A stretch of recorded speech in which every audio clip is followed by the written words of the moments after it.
Hey everyone, it's Schmuckles. Today we're going to talk about a lot of new news for Dead by Daylight. We have licensing news, new information from an interview that came from Matthew Cote, and just new things coming out about this 2 Survivor mid-chapter that's coming up. Make sure to like this video and subscribe to this channel if you want to see more content like this. I'm also live on Twitch right now streaming Dead by Daylight. I'm doing this challenge in the anniversary queue called the Frankenbuild Challenge. The goal of my challenge is to escape with a full 4-perk Frankenbuild. I'm going to start Dead by Daylight playing Survivor with no perks. Each escape, I'm going to add 1 random Survivor perk from that killer's corresponding Survivor in their chapter. And each time I die, I have to remove the most recently added perk. And the goal of this challenge is to survive once with a full 4-perk Frankenbuild. So I'm live on Twitch streaming this challenge right now, link in the description below. So let's talk about the mid-chapter 36.5 PTB. A couple days ago, Dweet tweeted out, "Did everyone forget there's gonna be a new Survivor item probably next mid-chapter?" So this is something that they mentioned at the anniversary and something that we have to keep an eye out for.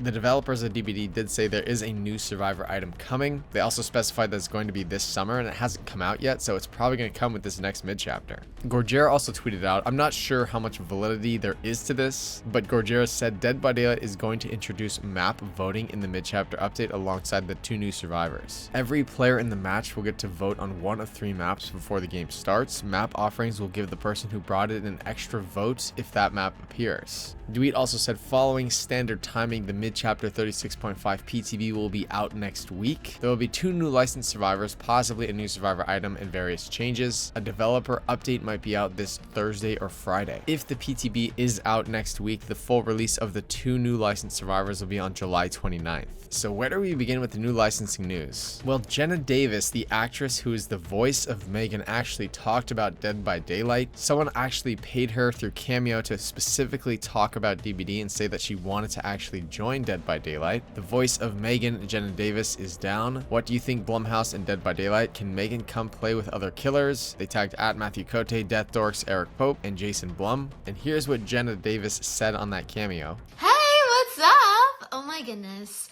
So you guys are wanting Megan to hop into Dead in Daylight, and that could definitely be really cool. You were asking me like if I could do that. I don't think I can, but you know, maybe we can get Dead in Daylight to hit me up so I can voice it or do something.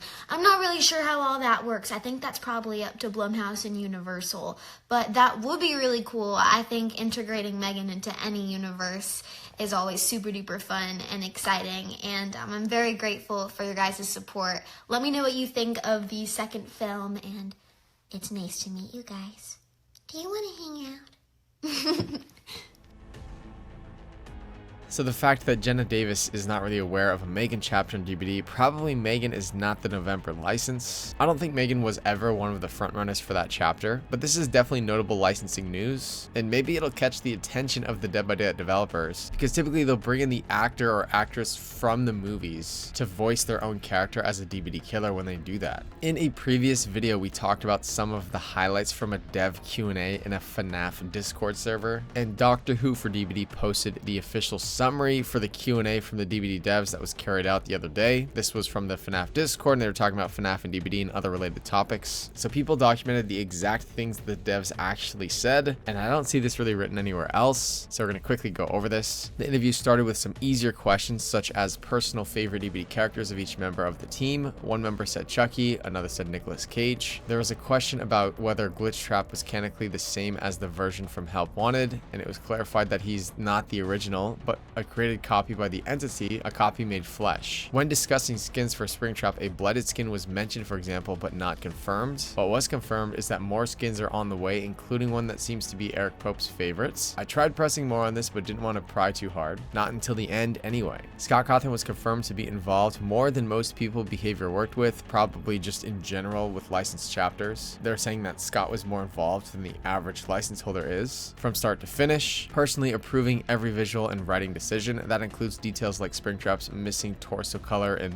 button, and Freddy's red bow. Foxy, although absent in all forms except for a plushie, hasn't been forgotten. The team reiterated that everything has a reason. That's kind of weird because the anniversary update came out and there was no sign of Foxy. There's no skin released for Foxy yet, so we're still waiting to see what's going to come of the whole Foxy situation as of right now. A survivor wasn't added because Behavior wanted the experience to feel like you were the player from the original FNAF games. Your survivor survivor choice is who you are. The idea of possibly adding Josh Hutcherson as Michael Schmidt was brought up as something that could happen in the future, though nothing is currently planned or confirmed. There were talks about a Yellow Rabbit variant with a mask. While it's something they'd like to do, technical limitations such as how licensed skins are currently locked customization wise would mean it would require some adjustments / overhauls if it's ever considered, so that may not be likely to happen. Someone asked if the entity likes Springtrap. The team explained that human emotions don't really apply to the entity. I then asked if it seems like the entity just sees all the killers as tools of convenience, to which they agreed that was one good explanation for it. Matthew Lillard's involvement wasn't planned from the start. When discussing how it all came about, it was highlighted that Scott gave him a call later in the process to ask if he'd be interested, and he absolutely was. There's no confirmation or any plans at this point to add any FNAF charms in Dead by Daylight. When talking about the possibility of other FNAF inspired maps like Fazbear Frights, the team said they're really happy with the one they created. While the original FNAF map and movie served as inspiration, the final design is meant to be the entity's interpretation of that world. One developer said they'd love to see an extract of the Pizzaplex as the next FNAF DVD map. Behavior also asked what inspired them originally to create DBD. One answer mentioned a playable concept made by someone on the team, where someone has to complete puzzles and escape while being hunted by another player. This led to the idea of bringing all the horror movie killers together into one game. Before that, Behavior primarily made games for other studios, not their own studio. Someone asked whether the Huntress was based on any real-world folk tales. Behavior confirmed she's entirely original. SCP was brought up, and it was confirmed that it will never cross over with DBD due to specific Creative Commons license. The team was asked about their familiarity with FNAF before the crossover. Some said they knew it personally. Others mentioned they lived it vicariously through their children. When asked about their favorite animatronics, a few were mentioned, including Foxy. This was a really big one right here. Another question that came up was asking the team who would be chosen as the killer if not Springtrap. The team agreed that it would be the Mimic. We then went on to discussing indie icons and generally iconic characters that the team would personally love in DBD. Between them, they included Fatal Frame, Inscription, Taken, Faith, and Jaws. Happy 50th anniversary. On the subject of Yellow Rabbit's unique voice lines for Nicolas Cage, Eric Pope admitted that some of the team didn't even realize those were in the game until it went live and others discovered it for themselves. Eric likes to imagine that it was done as a nice surprise for him. When asked if more unique character-specific interaction lines might appear in the future, it seemed to be likely. Behavior is actively exploring new ideas for voice content. Someone asked whether there were any FNAF Easter eggs left undiscovered in the FNAF map, including ones hidden out of bounds. The team felt confident that players had found them all. When asked if they wanted to do another FNAF chapter and introduce the Mimic, they obviously didn't confirm anything, but they said they would absolutely love to. It's very likely to happen. That's really crazy to hear. To finish off with less than 1 minute to spare, I once again asked if we could get a tiny hit about upcoming Springtrap skin. With a quick no from Matt and a quick I tried my best from me, they brought the Q&A to an end, and I thanked everybody for their time. We all agreed we'd love to do another one in the future, and next time we'll 100% make sure it's recorded and that contingencies are put in place for any technical difficulties. I may be missing little details here and there, but I think I covered most of the important parts of the Q&A. So there are some giant takeaways from this Q&A that people are actually noticing. Johnny Blocks, a FNAF news YouTuber and Twitter user, said in the Q&A the Dead by Daylight team agreed they'd absolutely love to introduce the Mimic as a new killer in a future FNAF chapter, however nothing is confirmed. It would be really crazy to see the Mimic as a new killer in Dead by Daylight. This was like the main villain of the new FNAF game that came out, The Secret of the Mimic. I actually haven't played the game, but I am interested in playing it. It's like the new biggest game of the FNAF franchise, and I think it plays sort of like a spin-off game that's introducing the Mimic as kind of the most iconic villain in that video game. I'm also pretty convinced that there's going to be a Bendy and Ink Machine collab coming to Dead by Daylight soon. Spider Phoenix on Twitter asked Meatly, how do you feel about a potential collaboration with Dead by Daylight? And Meatly quote tweeted this and said, only time will tell, winky face. So I'm like, dude, there's definitely got to be a Bendy and Ink Machine collaboration in some shape or form coming to DBD. This quote tweet has 260,000 views, and that comes from the official Twitter of the Meatly, the creator of Bendy. So I don't know exactly how this collaboration would happen with Bendy and the Ink Machine, but there is like an ink monster that is present. I don't know if that'd be a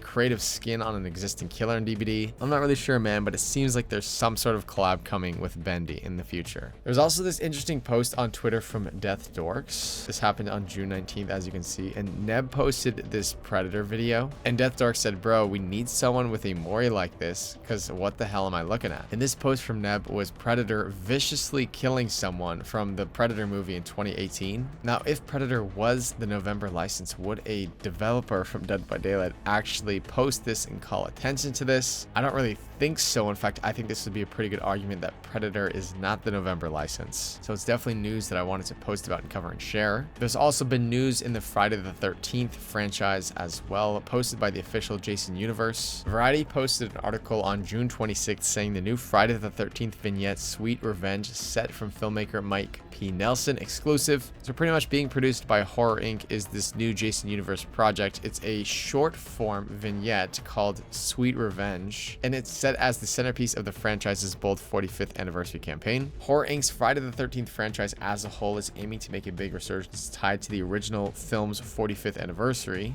and we had already covered this on this channel. There's this all-new Jason Voorhees design. It was also announced that Jason is going to be integrated into Universal's Halloween Horror Nights for the first time in almost a decade, and there's obviously A24's show, and this article is covering the new news of a new short film. So there's a lot of things happening in the Friday the 13th franchise, including the fact that they're actually licensing it out into the Halloween Horror Nights at Universal Studios Hollywood this year. Jason Universe posted about this new short film that is the most trending and breaking news in this franchise. Jason is back in Sweet Revenge, our all-new blood-soaked vignette by horror filmmaker Mike P. Nelson, Wrong Turn, premiering on Jason Universe YouTube late summer. And there's a screenshot of them slating the project titled Sweet Revenge. So a lot happening. This is a short film. We're seeing a TV show. It's coming to Halloween Horror Nights. So people are wondering, like, when is it going to come to Dead by Daylight? We posted a video talking about which killer we think is most likely for the November license. Definitely check that video out if you haven't already.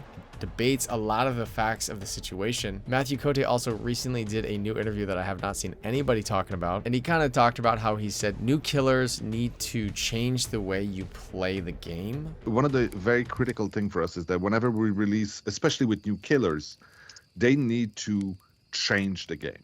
They need to change the way you play, to shake the meta, force people to reevaluate their strategies and their comfort zone. And bring in essentially a new game, right? So I'm kind of think he's referencing upcoming killers from this year in this interview. Art the Clown had a Halloween Horror Night leak that came out. Apparently, Art the Clown is supposed to be a house that's coming to the Halloween Horror Nights this year. It was not officially confirmed, but then someone who actually had inside information leaked it at a convention. And here's the video going over that. At a expo a couple days ago, the actor who plays Art the Clown had to say this. It's kind of like the worst kept secret, and I won't make you say anything at all, but I'm a huge haunted house fan, and in that community everybody kind of knows Halloween Horror Nights is going to have a Terrifier house this year. Yes. Don't hang me if something happens and it doesn't happen, but that's the word on the street. I was all young. I know nothing, I say nothing, I hear nothing. So just last year, the license holders were talking about 2 possible video game collaboration tie-ins that were coming for Art the Clown. However, the way that everything was worded here, I'm not sure if they're being super ambiguous and just saying like collaborations in general. What I'm saying here is maybe the Art the Clown Halloween Horror Nights house was one of the things that they were talking about at this convention. And a little reminder, this is what was said about the convention about Terrifier franchise and their video game collaborations. We're also seeing other things. I mean, I know Art's involved in, like, there's a video game tie-in. He's showing up in, like, Call of Duty. Yeah, he's in Call of Duty, Funkos. I mean, there's so many cool, and there's like 2 really exciting things that are still yet to be announced that I can't say. One of them you're gonna go crazy for, so I'm excited for that. So we have to circle back and bring all this up because it's possible that the Halloween Horror Night house is what was on the creator's mind when he said this at the convention. Maybe not a Dead by Daylight chapter, and maybe not other video game tie-ins. Let me know what you think about that in the comment section below. Could Damien Leone been talking about the Halloween Horror Nights house and not necessarily an upcoming Dead by Daylight chapter at that convention? In the newest interview with Matthew Cote, I went through the whole thing and I kind of just documented all the notable things.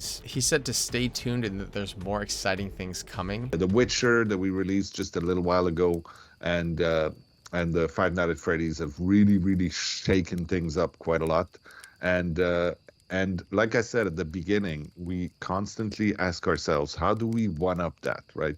How do we do bigger and better and more impressive next time? So I guess stay tuned, more coming. You know, he's probably referencing all the things we have coming up, like the licensed survivor paragraph that's right around the corner. There's also the Japanese inspired killer that's coming, and then there's the November licensed chapter 2. He also did say that there was new DVD movie news coming soon. Blumhouse and Atomic Monster are currently working with us on the development of the DVD movie. It is moving forward. There are things that we will be able to announce in the near future, I believe. And finally, Matthew Cote also talked about the lack of a FNAF survivor in that chapter, and just like how they had to shape the chapter. And I really got the sense that they were sort of saying that they didn't bring in a FNAF survivor because of how the FNAF games are played. It needed to be the right time, and it needed also to be the right shape of chapter, because of many reasons, but because one of the things about Five Nights at Freddy is that, and I talked to some other people about that recently, but the main survivor in Five Nights at Freddy's is you, the player. And that is a difficult thing to recreate in Dead by Daylight. And that's why we ended up doing the killer that we did, is because when you're playing as a survivor in Dead by Daylight, if you're facing Springtrap, it becomes a very different experience than, you know, being chased by Michael Myers or someone else. In essence, if you're playing Dead by Daylight and you're being chased by, let's say, either the trickster or the clown, in essence, you're just running away from a killer, and there are variations, but it's the same thing. Whereas if you're playing against Springtrap, you've got the security room, you've got a couple of things that really change the way you play the game. And that was critical for us to do that. And so sometimes it's a matter of us being in the right place technologically and design-wise to be able to deliver on what we think should be the Dead by the representation of an experience that exists outside.